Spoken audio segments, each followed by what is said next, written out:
बोलिए बंसी वाले की जय हो, गोपेश्वर भगवान की जय हो। आज अंत में सुखदेव जी महाराज ने महाराज की फलश्रुति को समझाया। उन्होंने कहा कि जो भी इसको बड़े भाव से, इस महाराज लीला की जो कथा को बड़े भाव से सुनता है और जो गुनता है, उसका हृदय हमेशा भगवान के श्री चरणों में, उसका चित्त हमेशा परमात्मा के श्री चरणों में लगा रहता है और इस काम क्रोध लोभ मोह अहंकार से हमेशा हमेशा के लिए मुक्त हो जाता है। आज प्रिय बंधुओं, क्या होता है कि आज भगवान कन्हैया तो यहाँ रास रचा रहे हैं, लेकिन यहाँ क्या होता है, यहाँ पर नारद जी कंस के पास पहुंचे।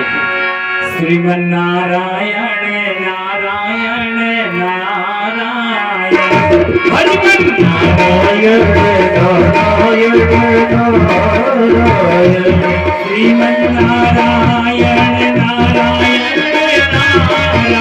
श्रीमन नारायण नारायण नारायण, भजवर नारायण नारायण नारायण, श्रीमन नारायण नारायण नारायण, श्रीमन नारायण नारायण नारायण, हरिवर नारायण नारायण नारायण। प्यारे बंधुओं, आज नारद भगवान पहुंचे, कंस के पास पहुंचे, कंस को बता दिया। नारद ने कह दिया क्या ये कंस देवकी का जो 8वां लाल है वो तुम्हारा काल बना बैठा है और तुम हाथ पे हाथ रखकर बैठे हो। नारद जी को ये मानिए कि बिल्कुल न्यूज़पेपर की तरह, बस यहाँ की बात वहाँ, वहाँ की यहाँ, यहाँ की वहाँ। नारद जी का बस यही काम था, आकाशवाणी की तरह ये बात को फैलाते थे। और आज नारद जी ने कह दिया कि तुम हाथ पे हाथ रखे बैठे हो और तुम्हारा काल वहां है और वसुदेव ने तुमको धोखा दिया है। और जैसे ही ये कहा कि वसुदेव ने धोखा दिया है, ये सुना तो कंस को क्रोध आ गया, क्योंकि हमेशा जिसके मन में पाप होता है, जिसके मन में अहंकार होता है, जिसके मन में अभिमान होता है, उसको प्रिय बंधुओं क्रोध तत्क्षण आता है। क्रोध हमारे जीवन को नष्ट कर देता है। आज क्या होता है कि जोश से उसने अपनी तलवार को निकाला और कहा मैं अभी जाके वसुदेव को मार दूंगा, कि जो 8वां पुत्र हुआ था उसको आपने वहां भेज दिया। आज क्रोध आ जाता है।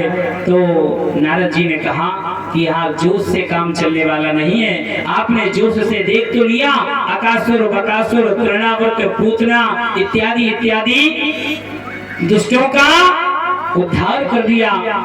इतने तुम्हारे दुष्ट मारे गए, अभी तक आपको पहचान ही नहीं हो पाई।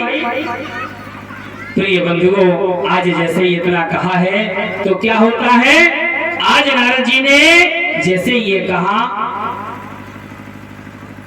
एक दिन क्या होता है, केसी नाम का जो घोड़ा था, एक ये असुर था, दैत्य था। कंस ने कहा कि देखते हैं, जब वो मेरा काल है, मैंने इतने अकासुर बकासुर तृणावर्त पूतना सभी को भेजा, तो एक केसी नाम का जो दैत्य था वो आया। उसने कहा कि महाराज मुझे आज्ञा दो और मैं जैसे ही जाऊंगा मैं उस दुष्ट बालक का भी वध करके लाता हूँ। आप चिंता क्यों करते हो, फिक्र क्यों करते हो। और जैसे ये कहा तो जो केसी नामक दैत्य था वो आज घोड़ा बन के और जैसे यमुना किनारे विचर रहा था, गोविंद ने देखा कि अच्छा मामा जी के भेजे हुए हो, क्योंकि परमात्मा की दृष्टि तो पार है, परमात्मा रोम रोम में रमा हुआ है। भगवान ने एक मुक्का जमाया और गोविंदाय नमो नमः अरिष्टासुर आया। भगवान ने अनेक अनेक दुष्टों का वध किया। अरिष्टासुर आया, प्रभु ने उसको भी परलोक पहुंचाया। कंस ने अब विचार किया कि अब क्या होगा। अंत तो गत्वा कंस ने अक्रूर को बुलाया और अक्रूर को बुलाया और समझाकर कहा कि अपना रथ ले जाओ, हमारा जो हमारा काल बना हुआ है, आज हमें ऐसा प्रतीत होता, मैं जो भी कार्य करता हूँ, मैं जहां भी जाता हूँ, मैं अपने शयन में जाकर शयन कक्ष में रात में सोता हूँ, तो हमें ऐसा लगता है कि हमारा काल सामने खड़ा, मैं जो भी कार्य करता हूँ मुझे काल नजर आता है, क्योंकि आदमी के अंदर जो पाप होता है वो पाप मुझे चैन से जीने नहीं देता। क्योंकि ये जो पाप होता है, ये दुष्कर्मों का, हमारे जीवन में जो दुष्कर्म हो जाते हैं, जो पाप हो जाते हैं, वो हमें चैन से जीने नहीं देते, हमारे जीवन को विस्मृत कर देते हैं, हमारे जीवन की जो खुशियां होती हैं वो उसको छीन लेते हैं। आज रात्रि में कंस सो नहीं पा रहा है, उसके हृदय में एक ही बस काल काल काल फूटता है, कंस तेरा पाप का घट भर गया। आज उसके पाप का घट भरा हुआ है, हर जगह उसको काल ही काल नजर आ रहा है।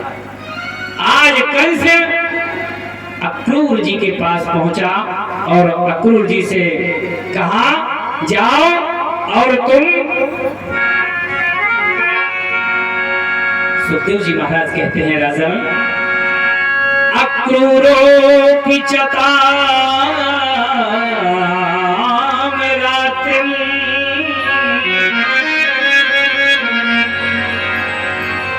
मधुपुरिया महामती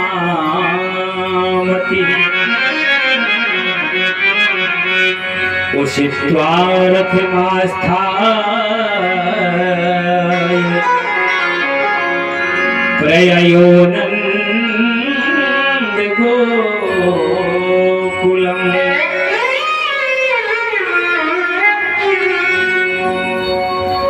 कहा है अक्रूर कि मेरा रथ लेकर जाओ और किसी भी प्रकार से कृष्ण और बलराम को लेकर मथुरा में आओ।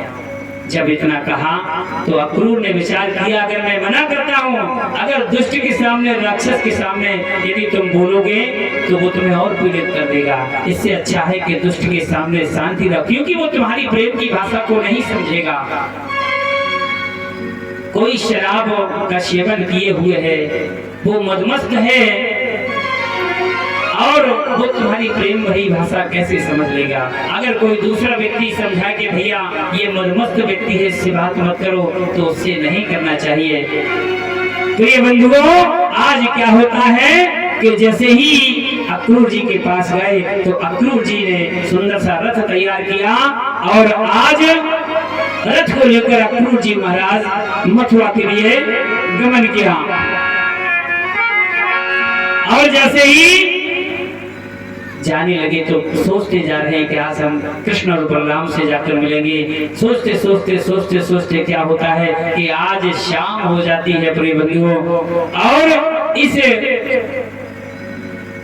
षड्यंत्र को जाकर अक्रूर जी ने मन में कहा कि ये देखिए साक्षात ये भगवान हैं, इनको ये मारना चाहता है। तो जैसे ही अक्रूर जी का रथ ब्रज में पहुंचा तो क्या होता है प्रिय बंधुओं, आज शाम हो जाती है और रात्रि में शाम के संध्या समय पर जैसे ही पहुंचे तो अनेक प्रकार से आज भगवान कृष्ण और बलराम ने आज अक्रूर चाचा का स्वागत किया है। जब भगवान जैसे ही अक्रूर जी पहुंचे तो भगवान कृष्ण और बलराम गौशाला में थे मैया के साथ, और जैसे ही लौट कर आए तो अक्रूर जी का बड़ा स्वागत किया, बड़े ही प्रेम से उनको बिठाया और भोजन कराया और रात्रि में पूछ रहे, चाचा कैसे हैं, सभी लोग अच्छे हैं ना, कैसे आना हुआ?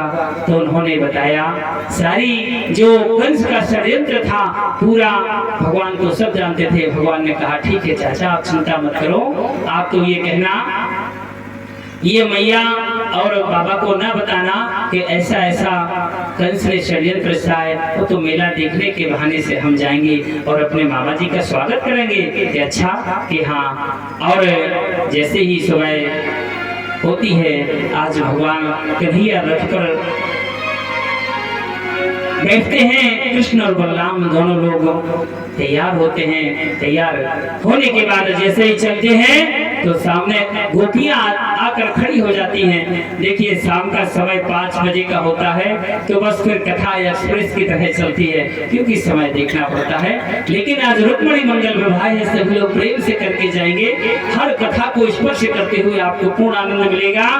तो आज गोपियां सामने आ जाती हैं, कहती हैं अक्रूर, तेरा नाम ये अक्रूर किसने रख दिया? तेरा नाम तो क्रूर होना चाहिए। आज तू एक शरीर से किसी आत्मा को वापस ले जा रहा है, किसी के प्राणों को वापस ले जा रहा है, तुझे शर्म नहीं आती है? अक्रूर जी खड़े हैं, देख रहे हैं कि आज गोपियों का कितना प्रेम भगवान कन्हैया के प्रति। आज वो गोपियां भगवान कन्हैया के रथ के आगे लेट गई कि अगर अक्रूर, हे कन्हैया, अगर आज तुझे जाना है तो हमारे ऊपर से रथ को निकालकर तू चला जा।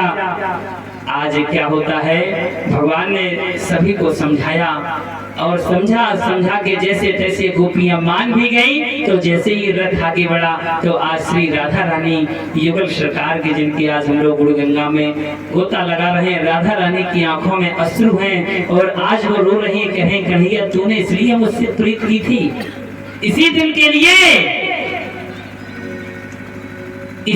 लिए तूने मुझसे प्रीत की थी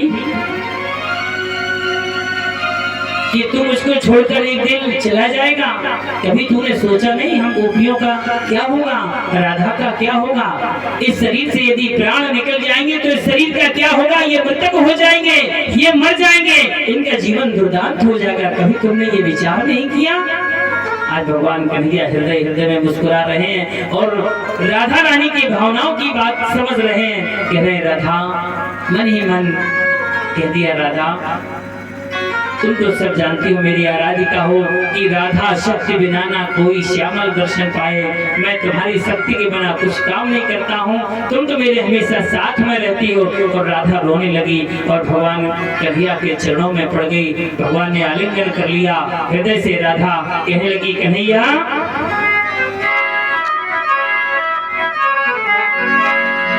कहती है, आई कन्हैया, तुमने मेरी हृदय की वेदना को नहीं समझा।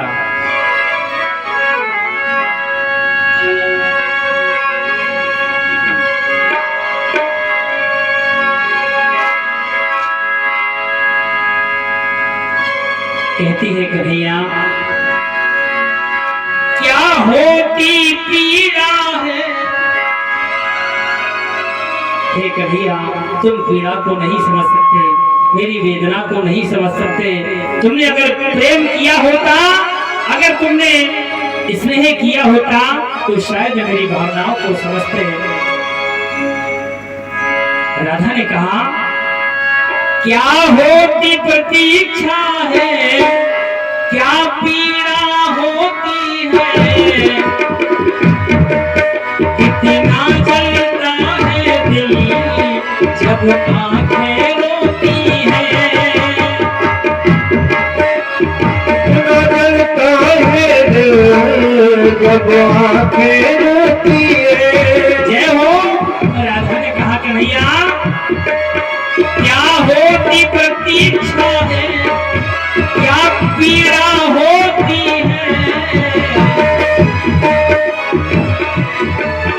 कितना जलता है दिल जब आंखें रोती है। तो राधा ने कहा, बनोगे राधा, अजी बनोगे राधा तो ये जानोगे। जब तुम राधा बनोगे, ये बच्चे लोग इस यहाँ शोरगुल कर रहे हैं, बच्चों को पीछे कर दीजिए। कथा में व्यवधान होता है भैया, कोई भी एक कर्मचारी भैया, हमारे सेवक बंधु,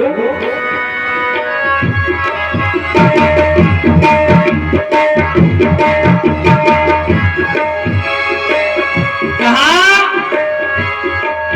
क्या होती प्रतीक्षा है, क्या पीड़ा होती है।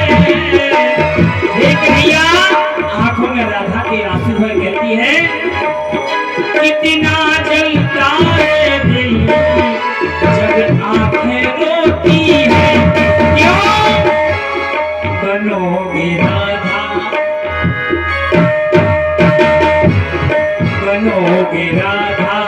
तो ये जानोगे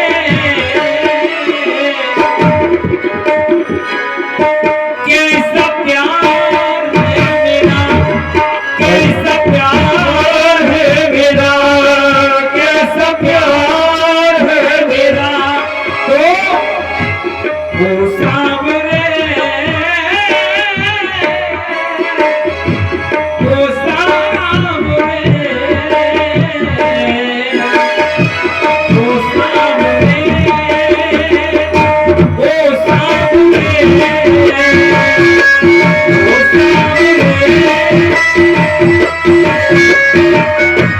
जय हो, जय हो। राधा ने कहा, "ऐ कन्हैया, तुमने मेरी हृदय की वेदना को समझा नहीं, अगर समझ जाते, लेकिन तुम जा रहे हो, जाओ।" ये राधा फिर भी 24 घंटे तुम्हारे चरणों में चित्त लगाकर रहेगी। राधा ने कहा, लेकिन एक तमन्ना है, वो क्या? तो राधा कहती है, कन्हैया अब एक तमन्ना है। क्या? कन्हैया ने कहा, कौन सी? अगर फिर से ये जन्म मिले, अब एक तमन्ना है, फिर से ये जन्म मिले, तो अब एक तमन्ना है, फिर से जो जन्म मिला, तो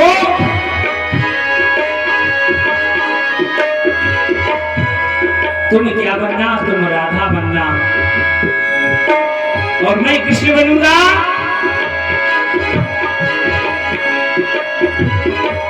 तो पता चलेगा कि प्रेम का मतलब क्या होता है। अब एक तमन्ना है, जो फिर से ये जन्म में मैं श्याम बनूं तेरा, तू राधा बन के मिले, तो बनोगे राधा, बनोगे राधा, तो ये जानोगे कैसा प्यार है मेरा, कैसा प्यार है मेरा। वो सामने, वो सामने,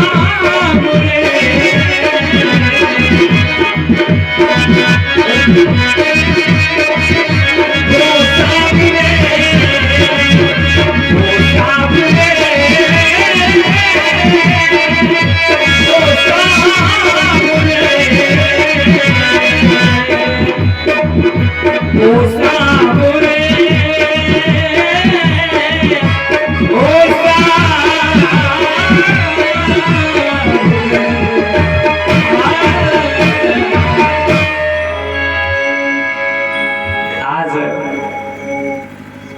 कन्हैया से राधा ने इतना कहा और राधा ने रास्ते को छोड़ दिया। और जैसे ही रास्ते को छोड़ा तो रथेन वायु वेगेन कालिंदी मधेनाशिनी। आज अक्रूर जी वायु के वेग से उस रथ को भगवान कन्हैया और बलराम जी को जैसे ही ले गए, आज जैसे ही मथुरा नगरी में आज भगवान कृष्ण और बलराम का जैसे ही प्रवेश होता है तो वहाँ की जो नारियां थी, वहाँ की जो गोपियां थी, आज आपस में बातें करने लगी कि आज देखो देखो री सखी कि हाँ कि आज वही कृष्ण आ रहे हैं जिन्होंने पूतना जैसी राक्षसी का वध कर दिया। आज वही सामने सलोने कन्हैया आ रहे हैं जिसने आकासुर बकासुर तृणावर्त को मार दिया। आज वही कन्हैया आ रहे हैं, आज भगवान श्यामचंद्र आ रहे हैं जिसने केसी जैसे राक्षस का वध कर दिया। आज सभी गोपी आपस में बातचीत करती हैं बड़ी ही भक्ति भाव से। और भगवान जैसे ही ये वार्ता सुनते हैं तो भगवान कन्हैया ने कहा दाऊ भैया कि हाँ कि ये गोपियां क्या कह रही हैं। बलराम जी ने कहा कि बाबा ने रोका था कि कहीं तरफ देखना नहीं, यहाँ वहाँ देखने की जरूरत नहीं है, कहीं निगाहें मत डालना। तो भगवान कन्हैया ने कहा ठीक है। और भगवान हंसते हंसते हंसते हंसते और जैसे ही आगे पहुंचे तो क्या देखा, भगवान कन्हैया और बलराम जी के साथ गोपी ग्वाले भी वहाँ, उनके सखा ग्वाले बहुत थे। तो ग्वालों ने कहा कन्हैया ये तुम्हारे मामा का घर है, हम घर से सुंदर सुंदर कपड़े पहनकर नहीं आए हैं, मुझे सुंदर अगर कपड़े मिल जाए तो बहुत अच्छा होता। क्या देखते हैं कि वहाँ से मामा कंस का धोबी चला रहा था कपड़ों की गठरी लादे हुए। और जैसे ही भगवान ने देखा, बुलाया इधर आओ कि हाँ कि भैया आप हमारे मामा के यहाँ हो तो आप भी हमारे मामा हुए, तो ऐसा करो मामा कि हमारे सखाओं को, जो हमारे मित्र हैं, इनको सुंदर सुंदर कपड़े दे दो। अब जिसके अंदर अभिमान, जो कंस का धोबी, और अब जैसा कंस जैसा राजा वैसी प्रजा।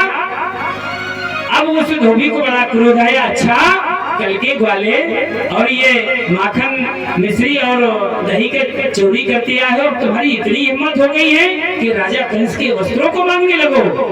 तो जैसे ये कहा तो भगवान ने कहा ये ऐसे नहीं मानेगा। भगवान ने एक घुमा के कान के नीचे लगाया कि होश ठिकाने आए, गोविंदाय नमो नमः। आज क्या होता है, भगवान ने कहा अपने सखाओं से कि जो जो जिसको वस्त्र सुंदर से अच्छे लगे वो पहन लो। सभी ग्वालों ने श्री दामाने मंगल ले, सभी ग्वालों ने बड़े सुंदर सुंदर से वस्त्र उठाए और धारण कर लिए। और जैसे ही चलने लगे तो पूरा रोड साफ होने लगा, क्योंकि बच्चे छोटे छोटे, ग्वाल छोटे छोटे, और राजा कंस के जो वस्त्र थे पूरे रोड झाड़ करके चलने लगे। तो आगे क्या देखते, वहां से कपड़े सीने वाला दर्जी आ रहा था और दर्जी से निवेदन किया भैया हमारे सखाओं के वस्त्र सिल दीजिए, इनको फिटिंग कर दो। तो दर्जी ने भगवान के चरणों में नमस्कार करते हुए, भगवान के चरणों में बारंबार प्रणाम करते हुए और सुंदर वस्त्रों को सिल दिया। आज बड़े ही सुंदर वस्त्रों को धारण करके जाने लगे। अब क्या होता है, एक सखा ने कहा कन्हैया कि हाँ कि देखो सुंदर वस्त्र मिल गए और बढ़िया फिटिंग भी अच्छी हो गई, अगर एक ही बढ़िया सुंदर फूलों की माला और मिल जाती तो क्या बात चकाचक हो जाता। और जैसे इतना कहा तो वहां से एक सुदामा नाम का माली आ रहा था। भगवान को देखा, बड़ा मन में प्रसन्न हुआ। सुदामा माली ने सबको एक एक गले में सुंदर सुंदर सी मालाएं डालने। आगे क्या देखा, फिर श्री दामा बोला कन्हैया का नाम कनुआ था, कोई कनुआ कहता है कनुआ कि हाँ कि देख सुंदर सुंदर बढ़िया जोड़ी मिल गई है, बढ़िया कपड़े मिल गए हैं, माला भी मिल गई, अगर मस्तक पे चंदन लगा होता तो और भी सुंदर रहता। भगवान ने कहा ये भी होगा। तो तीन जगह से सामने से एक बूढ़ी मैया, कुबड़ी मैया आ रही थी। भगवान कन्हैया ने जैसे ही देखा और बड़े ही सम्मान के साथ आवाज लगाई, मैया ऐ सुंदरी। जब ये सुंदरी शब्द सुना, उसने जीवन में कभी सुंदरी शब्द ही नहीं सुना था। कोई उससे कुबड़ी कहता, कोई टोड़ी कहता, कोई कुछ कहता, लेकिन ये प्रभु की वाणी है। वाणी से ही व्यक्ति की व्यक्तित्वता झलकती है, उसकी वाणी में ही अमृत झलकता है। जिस पर भगवान की कृपा होती है उसके जीवन में वाणी का समन्वय होता है। मानव जीवन की प्रथम सीढ़ी उसकी वाणी है, क्योंकि ऐसी वाणी बोलिए मन का आपा होए और उनको शीतल करे आंखों शीतल होए। भगवान ने बड़े प्रेम से सुंदरी कहकर उसको उद्बोधन किया। आज उसकी आंखों में आंसू आ गए कि पहली बार उसके कानों तक ये सुंदरी सा आवाज जैसी आई। भगवान के मस्तक पर सुंदर सा तिलक लगाया, सभी को चंदन लगाया और चंदन लगाने के तत्पश्चात भगवान कृष्ण और बलराम जाकर वहां यज्ञशाला में भगवान पहुंचे। और जैसे ही वहां पर पहुंचे तो क्या देखते हैं, यज्ञशाला में एक सुंदर सा धनुष रखा हुआ है। और ये कंस को मालूम था, ब्रह्मा ने बताया था कि जो भी इस धनुष को तोड़ देगा, क्योंकि ये धनुष जरासंध का था, और जो भी ये जो धनुष था भगवान शंकर का दिया हुआ था।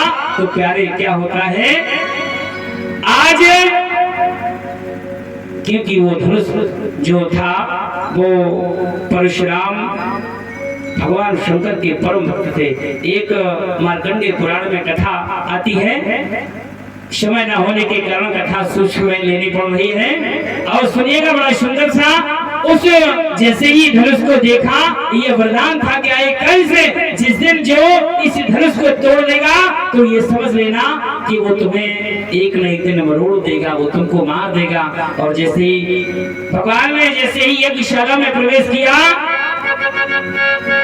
और प्रवेश करते ही क्या देखते हैं वहां पर कुलिया प्रीत नाम का जो हाथी खड़ा था, बड़ा ही दिग्गज, उसको मदिरा पिला दी गई थी कि भगवान कृष्ण और बलराम जैसे भी आएंगे तो ये उनको कुचल देगा। लेकिन भगवान रोम रोम में रमे हुए हैं। प्रभु ने एक मुक्का मारा और जैसे मुक्का मारा, गोविंदाय नमो नमः, दोनों दांतों को तोड़ के एक दांत भगवान श्री कृष्ण ने दिया और एक हाथ बलराम जी को दिया और चल दिए। और जैसे ही ये कंस ने देखा तो कंस थर-थर कांपने लगा, क्योंकि लेकिन भगवान जिसको भक्त लोग जैसे भगवान को देख रहे, जाकी रही भावना जैसी, प्रभु मूरत देखी तुम तैसी। कंस ने चाणूर और मुष्टिक को इशारा किया। आज क्या देखते, दो बड़े बड़े दिग्गज पहलवान जो थे, आज भगवान की ओर जैसे ही दौड़े तो भगवान ने उनका भी उद्धार कर दिया, उनका भी उद्धार किया। बलराम जी ने मुष्टिका जैसे ही जमाई और बड़े बड़े योद्धाओं को समाप्त कर दिया। भगवान ने चाणूर को मार डाला।